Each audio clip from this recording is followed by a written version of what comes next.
और धांधली करने के कई आरोप लगते रहे हैं। विजिलेंस टीमों के एक्शन में कई करोड़पति करप्ट कर्मचारी पकड़े भी गए हैं। लेकिन भोपाल में एक ऐसा सिपाही जांच एजेंसियों के हत्थे चढ़ा है जिसकी दौलत का ओर छोर नजर ही नहीं आ रहा है। आप भी भोपाल में करप्शन के सिपाही के पास से पकड़े गए काले खजाने का हिसाब देखिए। हमें यकीन है आप भी हैरान हुए बगैर रह नहीं पाएंगे। ये वही स्कूल है जहां सौरभ शर्मा का दफ्तर था। इसी स्कूल के दफ्तर में चांदी की सिल्लियां बरामद की गई हैं। दावा है कि सौरभ शर्मा ने स्कूल की फ्रेंचाइजी ले रखी थी और इसी स्कूल की आड़ में वो अपने काले धंधे को लगातार बढ़ा रहा था। एमपी पुलिस को भोपाल के घने जंगलों में एक लावारिस एसयूवी कार मिली। मेंडोरी के जंगल में इस इनोवा कार की पड़ताल की गई तो पुलिस के होश फाख्ता हो गए, क्योंकि इनोवा कार के भीतर बैगों में सोने की ईंटें मिली जिनका कुल वजन करीब 52 किलो के आसपास था। वहीं इस लावारिस एसयूवी में करीब 10 करोड़ कैश भी मिला। जो भी बैग्स थे उनको बाहर निकाला गया। उसमें जब बैग्स चेक किए गए तो उसमें लगभग 52 किलो सोना जिसकी कीमत लगभग 40 करोड़ से ऊपर होती है और लगभग 9.86 करोड़ में कैश बरामद हुआ, जिसपे आयकर विभाग के द्वारा जो है कार्रवाई की गई। जंगल में मिली लावारिस कार की जब जांच पड़ताल की गई तो ये गाड़ी चेतन गौर के नाम से रजिस्टर्ड थी और जब चेतन गौर के बारे में तफ्तीश की गई तो वो आरटीओ के पूर्व आरक्षक सौरभ शर्मा का पार्टनर निकला। जांच में पता चला कि लोकायुक्त की रेड से बचने के लिए सौरभ शर्मा ने सोने की ईंटों और 10 करोड़ कैश को चेतन गौर के साथ मिलकर जंगल में छुपा दिया ताकि जांच एजेंसियों की छापेमारी से बच जाए। मगर सौरभ शर्मा और उसके पार्टनर चेतन गौर का ये प्लान भी फेल हो गया। फिलहाल जांच एजेंसियों की रेड जारी है। सौरभ शर्मा और उसके पार्टनर चेतन गौर के हर ठिकाने पर दबिश दी जा रही है। हालांकि काले धन का कुबेर आरटीओ का अरबपति कांस्टेबल सौरभ शर्मा और उसका पार्टनर चेतन गौर अब भी पुलिस की गिरफ्त के शिकंजे में नहीं आए हैं। भोपाल से प्रमोद शर्मा के साथ ब्यूरो रिपोर्ट, जी मीडिया। ये वही स्कूल है जहां सौरभ शर्मा का दफ्तर था। इसी स्कूल के दफ्तर में चांदी की सिल्लियां बरामद की गई हैं। दावा है कि सौरभ शर्मा ने स्कूल की फ्रेंचाइजी ले रखी थी और इसी स्कूल की आड़ में वो अपने काले धंधे। और अब खबर मध्य प्रदेश के ग्वालियर से, जहां पुलिस परेड कार्यक्रम के दौरान मौजूद उन पुलिस वालों को आईजी साहब की फटकार का सामना करना पड़ा जो वहां तोंद निकाले खड़े हुए नजर आए। आईजी साहब ने मोटे पेट वाले उन पुलिस वालों को न सिर्फ फिटनेस पर ध्यान देने की नसीहत दी बल्कि ये संदेश भी दिया कि स्वस्थ पुलिसकर्मी ही समाज की बेहतर सेवा कर सकता है। इस दौरान आईजी साहब ने परेड में शामिल पुलिस वालों की वर्दी पहनने के तरीके की जांच भी की।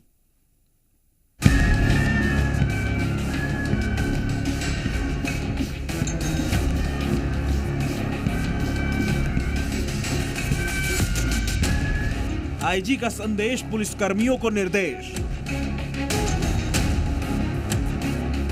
तोंद नहीं कबूल, पुलिस वाले ना करें भूल। किसी पुलिसकर्मी के लिए फिटनेस कितनी जरूरी है, इससे जुड़ा एक बड़ा संदेश ग्वालियर में आईजी अरविंद सक्सेना ने पुलिस परेड के दौरान वहां मौजूद पुलिसकर्मियों को दिया। आईजी अरविंद सक्सेना परेड का निरीक्षण करने के लिए अशोकनगर पुलिस लाइन गए थे, जहां उन्होंने परेड में मौजूद पुलिस वालों के पहनावे की जांच भी की।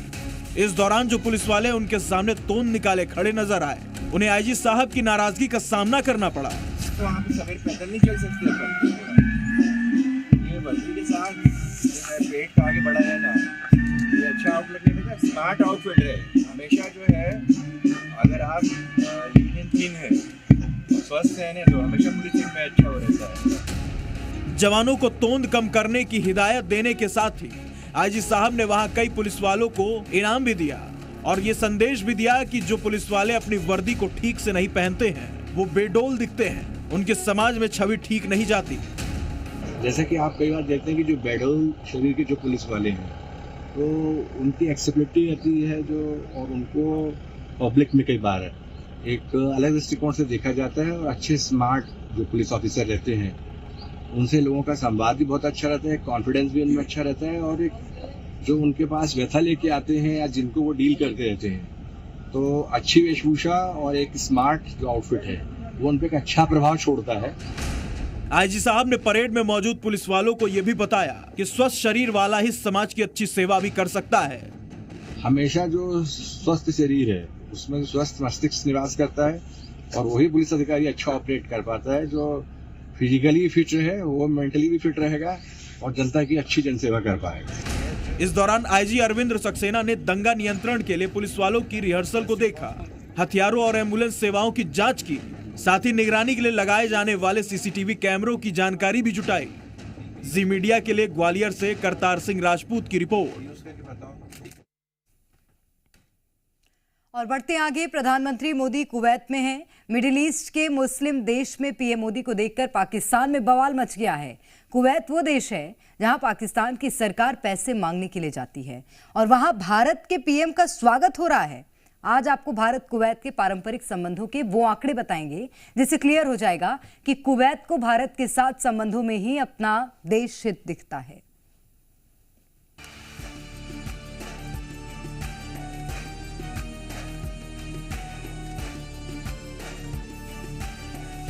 कुवैत पहुंचने की पीएम मोदी का जोरदार स्वागत हुआ। एयरपोर्ट पर रेड कारपेट वेलकम मिला।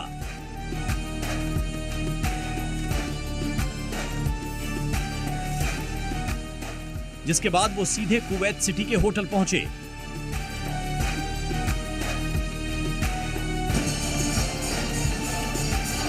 होटल में भारतीय मूल के लोगों ने जबरदस्त अंदाज में पीएम के लिए नारे लगाए।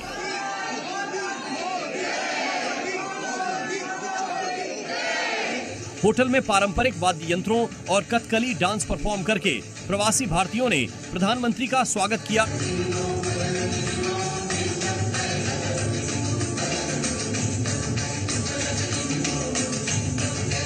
डांस के बाद पीएम ने कलाकारों से मिलकर बातचीत की।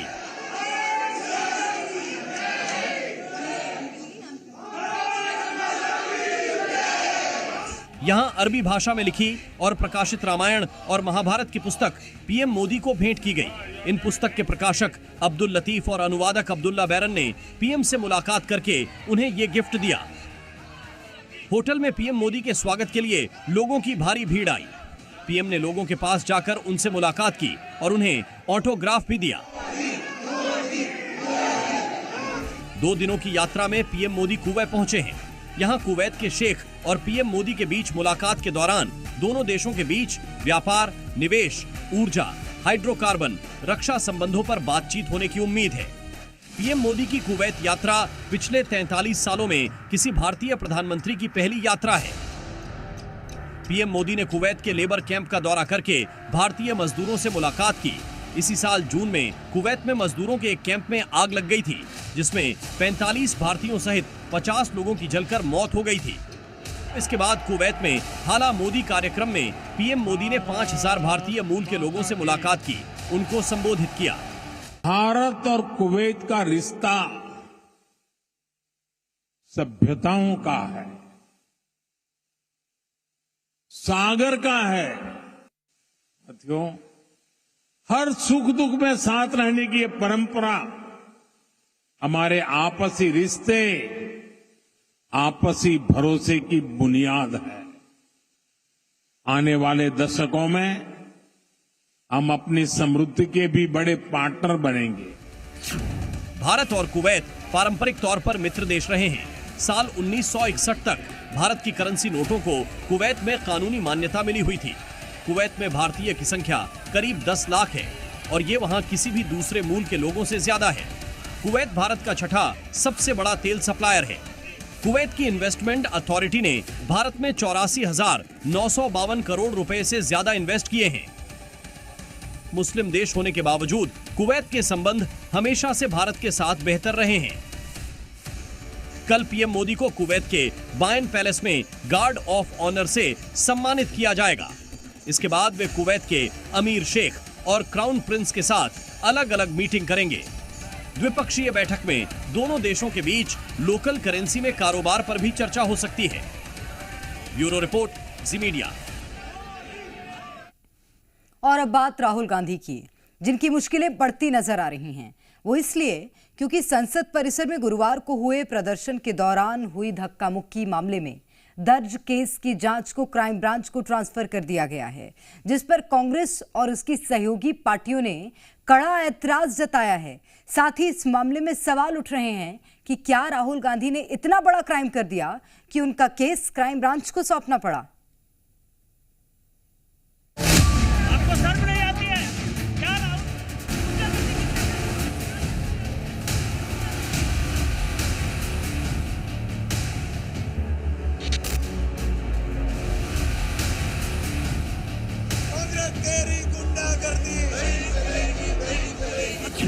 संसद में गुरुवार को प्रदर्शन के दौरान हुई धक्का मुक्की मामले में राहुल गांधी के खिलाफ दर्ज केस को दिल्ली पुलिस ने क्राइम ब्रांच को ट्रांसफर कर दिया है, जिस पर सवाल उठ रहे हैं कि क्या राहुल गांधी ने इतना बड़ा अपराध कर दिया है कि उसकी जांच का जिम्मा क्राइम ब्रांच को सौंपना पड़ा।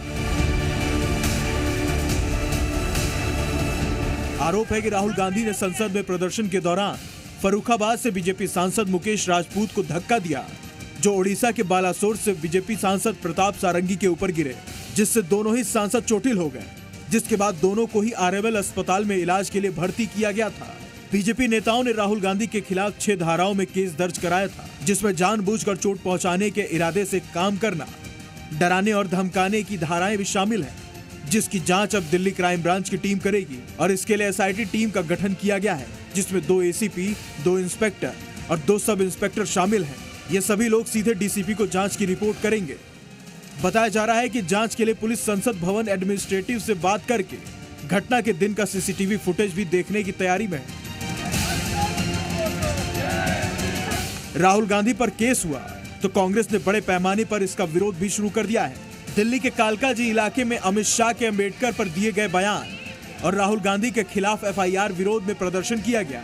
इस दौरान आम आदमी पार्टी के नेता भी इसमें शामिल नजर आए। सड़क से लेकर संसद तक इसकी पूरी आवाज उठाएंगे, इसका पुरजोर विरोध करेंगे।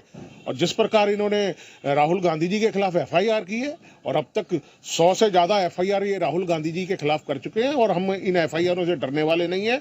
हमारा नेता राहुल गांधी इनसे डरने वाला नहीं है और हम इसका ईंट का जवाब पत्थर से देंगे। विरोध प्रदर्शन के जरिए कांग्रेस ने केंद्र सरकार पर निशाना साधा तो बीजेपी नेताओं ने भी राहुल गांधी के व्यवहार पर सवाल उठा दिए। राहुल गांधी जी का आचरण अशोभनीय था, अराजकता से भरा हुआ था और अगर मुझे बोलना नहीं चाहिए लेकिन उन्होंने गुंडागर्दी का माहौल बनाने का काम किया। जिम जाते हैं, अच्छी बॉडी बनाते हैं तो वो बॉडी यहाँ दिखाने के लिए नहीं है। पार्लियामेंट जो है यहाँ टंग पावर चलती है, मसल पावर नहीं चलती। राहुल गांधी ने यहाँ मसल पावर दिखाने की कोशिश की। वहीं कांग्रेस और उसकी सहयोगी पार्टियों ने राहुल गांधी के खिलाफ किए गए केस और उसकी जांच क्राइम ब्रांच को सौंपे जाने को बीजेपी की राजनीति बताया। मैंने अपने 45 साल के जीवन में, संसदीय जीवन मेरा, कहीं न कहीं किसी सदन का सदस्य रहा हूं। इस तरह सरकार का घटियापन, संसदीय भावनाओं के साथ खिलवाड़, एक काला अध्याय संसद में लिखा है भारतीय जनता पार्टी की सरकार ने। हफ्तों सदन नहीं चलने दिया उन्होंने। विपक्ष पे ये आरोप तो लगता रहा है, जब भाजपा विपक्ष में थी उस पर भी लंबा आरोप लगा है, परंतु सत्ता पक्ष कभी ऐसा करे नहीं हुआ था। उनकी इस राजनीति को मैं छिछली और घटिया राजनीति मानता हूँ। धक्का मुक्की का केस है। ये भारतीय जनता पार्टी के लोगों ने मुंबई कांग्रेस के कार्यालय के ऊपर हमला किया। उसमें कुछ लोग गंभीर तरीके से इंजर्ड हो गए। हाँ, अगर एक नागरिक का अधिकार देखें तो दोनों की केस, मुंबई की केस ज्यादा सीरियस है। राहुल गांधी जी के साथ उस दिन हम भी थे। अंबेडकर पुतला से हम आगे चले आए। मेरे सामने राहुल गांधी जी पार्लियामेंट अंदर चले गए थे, उस वक्त हम भी अंदर गए। तो धक्का मुक्की करने वहां कहाँ है राहुल? इससे पहले राहुल गांधी भी अपने एक बयान में धक्का मुक्की के आरोपों से साफ इनकार कर चुके हैं। उन्होंने बीजेपी सांसदों पर उन्हें संसद में अंदर न जाने से रोकने का आरोप भी लगाया था। वहीं कांग्रेस नेताओं ने भी बीजेपी सांसदों पर खड़गे से धक्का मुक्की का केस दर्ज कराया था। दोनों ही मामलों में सियासी बयानबाजी भी तेज है, लेकिन राहुल के केस को क्राइम ब्रांच को सौंपने के बाद इस मामले ने और तुल पकड़ लिया है, जिस पर कांग्रेस के साथ उसकी सहयोगी पार्टियां भी कड़ा ऐतराज जताते नजर आई। दिल्ली से शिवम प्रताप के साथ ब्यूरो रिपोर्ट, जी मीडिया। और अब बात उत्तर प्रदेश में बदमाशों के खिलाफ जारी योगी फोर्स के एक्शन की। दरअसल बीते 24 घंटों में 6 अलग अलग जगहों पर पुलिस और बदमाशों के बीच एनकाउंटर हुआ। इसमें कुछ इनामी बदमाश को गिरफ्तार किया गया, तो वहीं पुलिस को चकमा देकर भाग रहे बदमाशों को भी सलाखों के पीछे डाल दिया गया। योगी की पुलिस के एक्शन से एक बार फिर ये साफ है कि उत्तर प्रदेश में किसी भी कीमत पर अपराध और अपराधियों को बर्दाश्त नहीं किया जाएगा।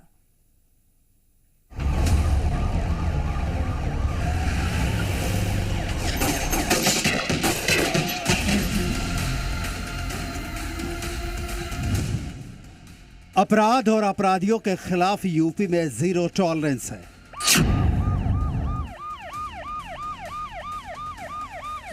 योगी आदित्यनाथ का क्लियर मैसेज, अपराधियों को बख्शा नहीं जाएगा।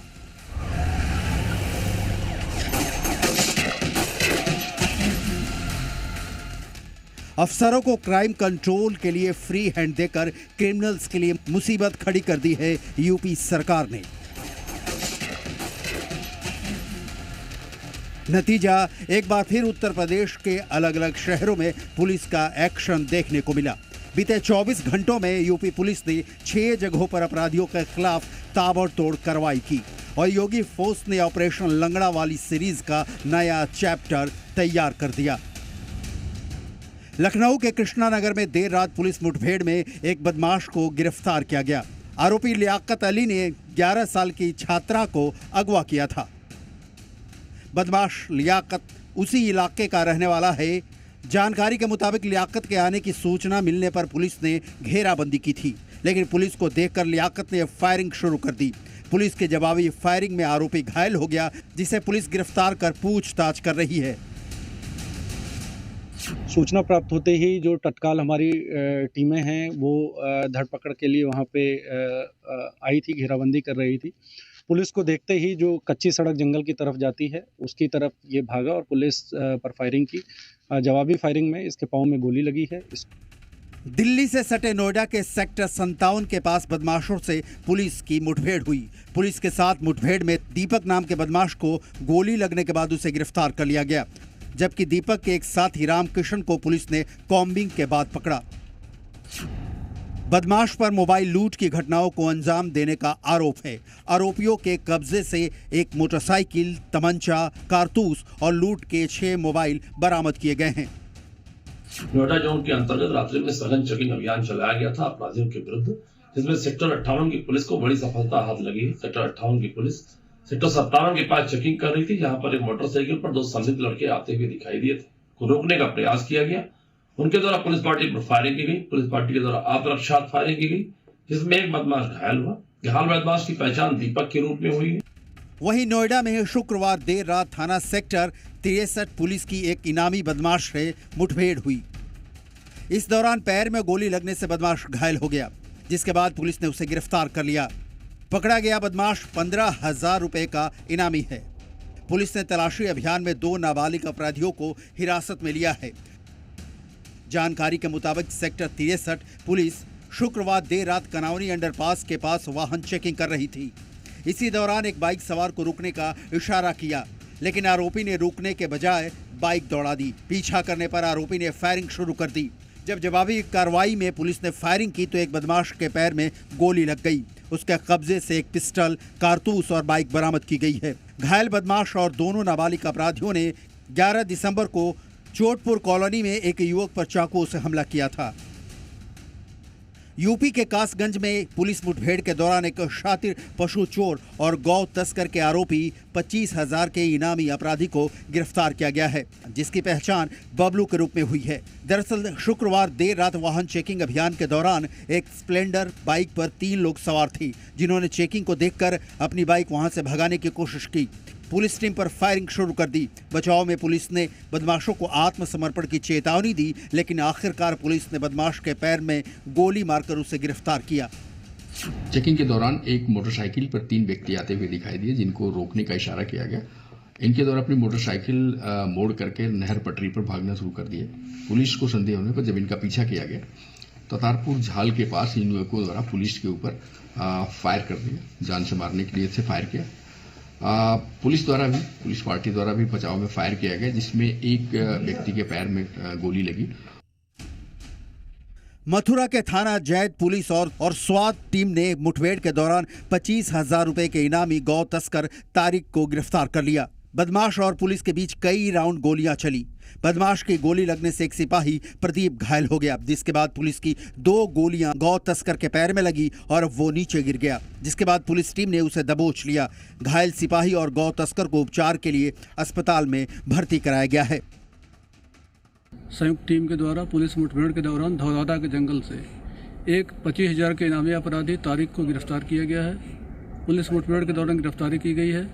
उसके कब्जे से एक तमंचा, कारतूस, मोटरसाइकिल बरामद किया गया है। घायल अपराधी को दवा इलाज और समुचित इलाज हेतु हॉस्पिटल भिजवाया गया है। इन तमाम तस्वीरों से संदेश साफ है, योगी की यूपी पुलिस अपराधियों को बख्शने के मूड में नहीं है। ऑपरेशन व्हीलचेयर और ऑपरेशन लंगड़ा की वजह से सूबे के अपराधियों में पहले से ही खौफ है। ये सीएम योगी के मोडस ऑपरेंडी और यूपी पुलिस के एक्शन का ही नतीजा है कि काफी हद तक यूपी में अपराध पर लगाम लगाने में कामयाबी मिली है। और बढ़ते हैं आगे। प्रयागराज महाकुंभ को भव्य और दिव्य बनाने के लिए सीएम योगी ने दिन रात एक कर दिए हैं। योगी 23 दिसंबर को प्रयागराज जाने वाले हैं, जहां वो महाकुंभ की तैयारियों का पूरा अपडेट लेंगे। दरअसल इस बार योगी का फोकस पर्यावरण संरक्षण और गंगा की स्वच्छता को बनाए रखने पर भी है, इसलिए संगम के आसपास मोटर बोट्स पर रोक लगा दी गई है। महाकुंभ 2025 में अक्षय वट का भी खास महत्व होगा। कैसे, वो इस रिपोर्ट में देखिए।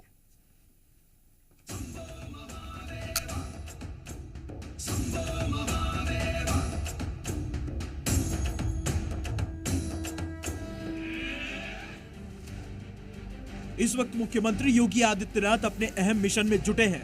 वो मिशन है प्रयागराज कुंभ का। अपनी दूरदर्शिता, कुशल प्रबंधन और निष्ठा के साथ योगी आदित्यनाथ महाकुंभ को अभूतपूर्व बनाने के लिए हर संभव कोशिश कर रहे हैं। सीएम योगी प्रयागराज के ताबड़तोड़ दौरे कर रहे हैं और कुंभ की तैयारियों को परख रहे हैं। इसी कड़ी में 23 दिसंबर को एक बार फिर सीएम योगी आदित्यनाथ प्रयागराज जाएंगे। सीएम योगी प्रयागराज के कुंभ क्षेत्र का निरीक्षण करेंगे। 23 दिसंबर को सुबह 11 बजे पुलिस लाइन के हेलीपैड पर पहुंचेंगे। हेलीपैड से सीधे मेला क्षेत्र के झूसी सेक्टर जाएंगे योगी। संगम, नोज और अखाड़ा मार्ग भी जाएंगे सीएम। नैनी के अरेल में टेंट सिटी का निरीक्षण करेंगे। मेला प्राधिकरण ऑफिस में अधिकारियों के साथ बैठक करेंगे। करीब 5 घंटे महाकुंभ क्षेत्र में रहेंगे सीएम योगी आदित्यनाथ। सीएम योगी 23 दिसंबर को प्रयागराज जाकर ये जानने की कोशिश करेंगे कि जनवरी से शुरू होने वाले महाकुंभ की तैयारियां कैसी चल रही हैं। योगी आदित्यनाथ की कोशिश है कि इस बार महाकुंभ को सिर्फ एक धार्मिक आयोजन तक सीमित न रखा जाए, बल्कि इसे वैश्विक स्तर पर एक सांस्कृतिक उत्सव बना दिया जाए। महाकुंभ की शुरुआत से पहले ही सीएम योगी सभी संबंधित विभागों के साथ लगभग हर दिन बैठक कर रहे हैं और हर एक लेवल पर खुद निगरानी कर रहे हैं। यहाँ पर पूरे 10 स्तर पर तैयारियां चल रही हैं। हर विभाग रुचि लेकर के केंद्र और राज्य सरकारें पूरी तत्परता के साथ इस कार्यक्रम को आगे बढ़ा रही है। मैंने पिछली बार भी कहा था कि इस बार मेला का क्षेत्रफल हम लोगों ने 2019 की तुलना में 800 हेक्टेयर अतिरिक्त बढ़ाया है। पिछली बार हम लोगों ने कुंभ के दायरे को काफी बढ़ाया था, उसका काफी अच्छा सार्थक परिणाम था। गत कुंभ में लगभग 80,000 के आसपास टेंटेज और 60,000 के आसपास संस्थाओं को हम लोगों ने प्रदान किए थे। इस बार इसकी संख्या हम ठीक दोगुना 1,80,000 करने जा रहे हैं। योगी आदित्यनाथ के नेतृत्व में उत्तर प्रदेश सरकार के ऐतिहासिक आयोजन को एक नई ऊंचाई देने के लिए जुटी हुई है। खास बात यह है कि महाकुंभ 2025 में अक्षय वट का भी विशेष महत्व होगा, जिसको लेकर योगी हमेशा से ही प्राथमिकता देते आए हैं। हिंदू धर्मशास्त्रों में मान्यता है कि अक्षय वट के दर्शन के बिना कुंभ स्नान का पूर्ण अधूरा रहता है। इसीलिए योगी आदित्यनाथ ने अक्षय वट और उसके आसपास के इलाकों को पुनर्जीवित करने और श्रद्धालुओं के लिए सुविधाजनक बनाने की कोशिश की है। अक्षय वट पर अब आस्था और आधुनिक का अनूठा संगम होगा। सबसे पहले अक्षय वट वृक्ष आपको दिखाते हैं और उसके बाद इस वृक्ष की मान्यता क्या है ये भी आपको बताएंगे। ये वृक्ष जो है हजारों साल पुराना है और इसका जो जिक्र है पुराणों से लेकर वेदों से लेकर के स्कंद जो पुराण हैं उन सब जगहों पर मिलता है। और कहा जाता है कि जब आप संगम स्नान के लिए देश नहीं बल्कि दुनिया के किसी भी कोने से आएँ तो स्नान के बाद इस जगह का दर्शन ज़रूर करें। अगर इस जगह का दर्शन नहीं करते हैं, इस वृक्ष का दर्शन नहीं करते हैं तो आपका संगम जो स्नान है वो पूर्ण नहीं माना जाता। फल योगी आदित्यनाथ का पूरा फोकस अभी कुंभ पर है ताकि चूक की कोई गुंजाइश ना रहे। 2019 में भी प्रयागराज में कुंभ का महाआयोजन हुआ था, जो भारत के सांस्कृतिक धरोहर और योगी की प्रशासनिक कुशलता का एक अद्भुत संगम था। ब्यूरो रिपोर्ट, जी मीडिया। और इसी के साथ फिलहाल के लिए इस बुलेटिन में इतना ही। यहां रुकेंगे एक ब्रेक के लिए।